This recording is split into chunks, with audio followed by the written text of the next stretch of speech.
So it comes to the issue of the case.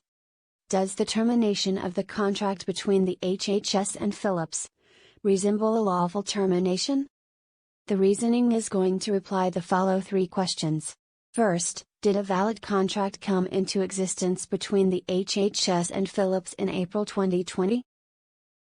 Another question is which legal system applies? And the last question is what's the specific justification for the termination? Then let's move to the first question. According to U.S. law, a contract is defined as the total legal obligation that results from the parties' agreement as determined by the Uniform Commercial Code as supplemented by any other applicable laws. The following events must surface as indications that a legally binding agreement was reached and a valid contract was signed. From emails sent by Philips senior counsel, Mrs. Eady, to the HHS, we know the details of the contract such as the same prices and volumes as later communicated by the parties. And on April 8, 2020, the HHS issued an official statement to announce the closing of a contract with Philips under the Defense Production Act, DPA. Meanwhile, Philips also issued a statement on the company's website confirming the contract. From these actions, we deduct that a binding contract was signed. Now let's move to the second question. Which legal system applies?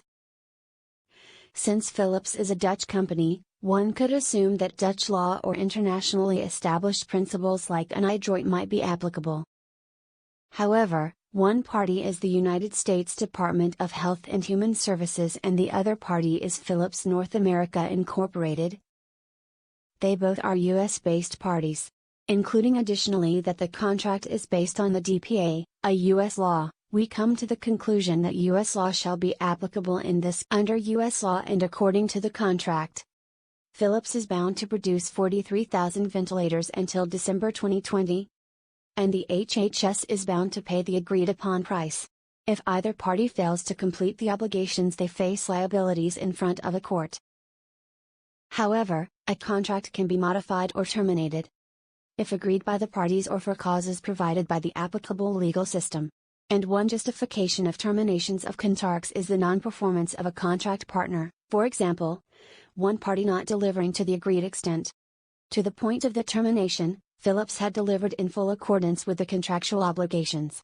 Also, Philips was willing and able to continue performing the contract until completing the contractual obligations. So in this case, usual causes for terminations do not find application. We must examine other applicable causes.